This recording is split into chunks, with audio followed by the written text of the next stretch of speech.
आज के इस वीडियो में हम बात करेंगे कि चैत्र नवरात्रि की अष्टमी और नवमी कब मनाई जाएगी, 5 अप्रैल को या 6 अप्रैल को।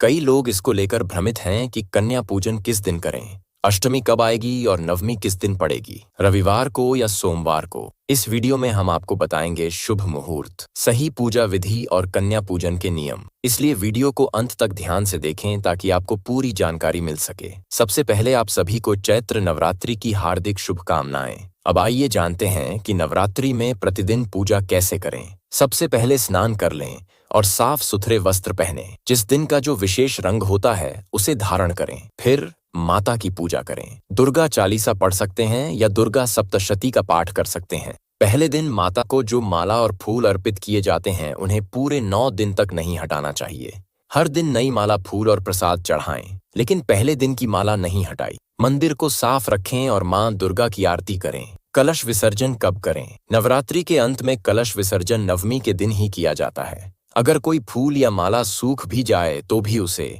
9 दिन तक नहीं हटाना चाहिए। अब सबसे महत्वपूर्ण सवाल, अष्टमी और नवमी कब है? अष्टमी का व्रत 5 अप्रैल शनिवार को रखा जाएगा। राम नवमी 6 अप्रैल रविवार को मनाई जाएगी। नवमी के दिन राम जी की पूजा करें, लेकिन व्रत केवल 5 अप्रैल को रखें, 6 अप्रैल को नहीं। हवन और आरती कैसे करें? यदि चाहें तो आप प्रतिदिन छोटा सा हवन कर सकते हैं। आरती सुबह और शाम दोनों समय करें। आप जय अम्बे गौरी या कोई भी दुर्गा माता की आरती गा सकते हैं। पूजन में लौंग और इलायची अर्पित करें। यदि आप सोच रहे हैं कि घर में चढ़ाया हुआ प्रसाद क्या करें, तो आप उसे चाय में भी डाल सकते हैं या खुद चबाकर खा सकते हैं, या बिना लहसुन प्याज वाली सब्जी में डालकर उपयोग कर सकते हैं। यह भी अब स्पष्ट हो गया है। अब आगे जानते हैं कि कन्या पूजन कब करें। जिन लोगों के पास सुविधा है उन्हें कन्या पूजन जरूर करना चाहिए। अगर किसी कारणवश संभव ना हो तो अपनी सामर्थ्य के अनुसार करें, लेकिन कन्या पूजन करना अत्यंत आवश्यक है। इसे दान देकर भी किया जा सकता है। बहुत से लोग इसे बड़े विधि विधान से करते हैं। कन्या पूजन से ही व्रत संपूर्ण माना जाता है। कन्या पूजन के दिन यदि आपने कन्याओं को प्रसन्न कर लिया तो मां दुर्गा स्वयं ही प्रसन्न हो जाती हैं, क्योंकि कन्याओं के मस्तक पर मां नवदुर्गा के 9 रूप विराजमान होते हैं। इस वीडियो को पूरा जरूर देखें। यह वीडियो उन माताओं और बहनों के लिए बहुत लाभदायक होने वाली है जिन्होंने चैत्र नवरात्रि का व्रत रखा हुआ है। इस वीडियो को पूरा देखने से आपको वह जानकारी प्राप्त होगी जो पूरे नवरात्रि के 9 दिन की पूजा के बराबर मानी जाती है। चैत्र नवरात्रि की नवमी तिथि पर कन्या पूजन का विशेष महत्व होता है। इसे करने से मां दुर्गा की कृपा प्राप्त होती है और सुख समृद्धि का आशीर्वाद मिलता है। मां दुर्गा की कृपा से परिवार में सुख शांति बनी रहती है, आर्थिक स्थिति मजबूत होती है, कर्ज से मुक्ति मिलती है, दाम्पत्य जीवन में प्रेम और सद्भाव बढ़ता है, संतान सुख की प्राप्ति होती है और बच्चों का स्वास्थ्य अच्छा रहता है। घर में सकारात्मक ऊर्जा का संचार होता है। नवमी पर किया गया कन्या पूजन बहुत शुभ माना जाता है, इसलिए इसे श्रद्धा और प्रेम से करना चाहिए। कन्या पूजन विधि 7, 9 या 11 कन्याओं को आमंत्रित करें। कन्याओं की संख्या 1 से अधिक और 11 से कम होनी चाहिए। इनके साथ एक बालक जिसे लंगूर कहा जाता है उसे भी शामिल करें, जिसे भगवान हनुमान का स्वरूप माना जाता है।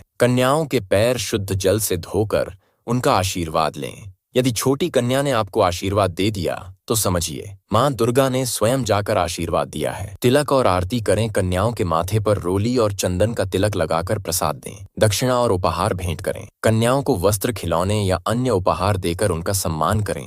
भोजन कराएं, जिसमें पूरी, चना, हलवा और फल आदि खिलाएं। कुछ विशेष चीजें खिलाने से कन्याएं अत्यधिक प्रसन्न होती हैं। कुछ लोग 9 दिन का व्रत रखते हैं और अष्टमी को ही व्रत खोल देते हैं। पंजाब, हरियाणा और दिल्ली में अधिकतर लोग अष्टमी के दिन व्रत खोलते हैं, लेकिन अष्टमी के दिन व्रत नहीं खोलना चाहिए। यदि आपने 9 दिनों का व्रत रखा है तो 10वें दिन ही व्रत खोलना चाहिए। यह परंपरा बहुत पुरानी है। हालांकि कुछ परिवारों की परंपरा के अनुसार लोग अष्टमी को ही व्रत खोलते हैं, जबकि कुछ परिवारों में 10वीं को व्रत खोला जाता है। हमारे घर में हमेशा से 10वीं को ही व्रत खोला जाता है। नवरात्रि के अंतिम दिन विधि विधान से माता सिद्धिदात्री की पूजा की जाती है।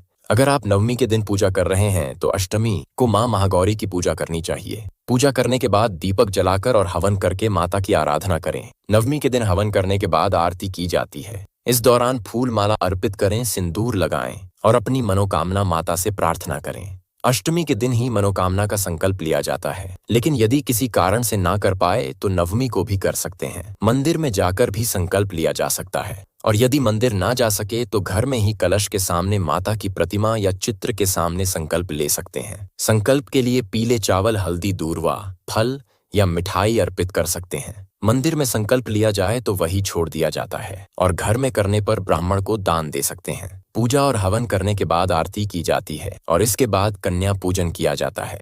कन्या पूजन पूजा के बाद ही करना चाहिए। इस बार ध्यान रखें कि जो लोग नवमी के दिन व्रत खोलते हैं वे अपने प्रसाद में से थोड़ा अलग रख सकते हैं, जिसे ताजे भोजन के साथ ग्रहण किया जाता है। व्रत का पारण सामान्यतः ताजा खीर पूरी से किया जाता है, तो आप अपनी परंपरा के अनुसार व्रत खोल सकते हैं। इस बार नवमी रविवार को पड़ रही है, इसलिए विसर्जन रविवार को नहीं करना चाहिए। हमारे यहाँ परंपरा है कि रविवार और मंगलवार को माता की विदाई नहीं की जाती। नवमी की पूजा अष्टमी की रात में होती है और अगले दिन चूल्हा नहीं जलाया जाता। उसी प्रसाद को ग्रहण किया जाता है और शाम तक विसर्जन किया जाता है। लेकिन इस बार रविवार होने के कारण विसर्जन नहीं करना है। अगर कलश के ऊपर दीपक जल रहा हो तो उसमें तेल डाल सकते हैं, लेकिन दीपक को जबरदस्ती बुझाना नहीं चाहिए। नवमी की पूजा करने वालों को भी इस बात का ध्यान रखना चाहिए कि रविवार के दिन कलश या अन्य पूजन सामग्री नहीं हटानी चाहिए।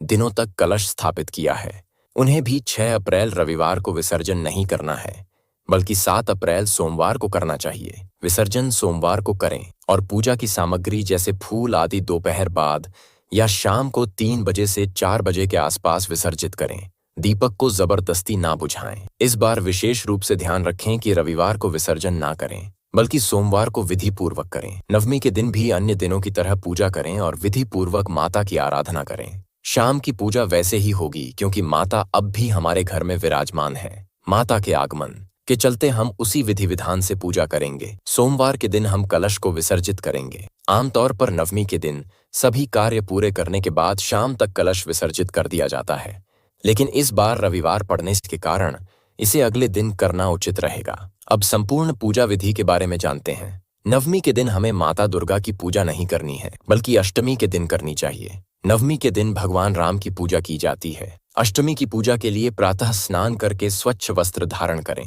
पूजा स्थल पर चौकी रखें और उस पर लाल कपड़ा बिछाएं। अक्षत अर्पित करें और देवी दुर्गा की प्रतिमा या चित्र स्थापित करें। एक लोटे या कलश में शुद्ध जल भरें और उसमें एक सिक्का डालें।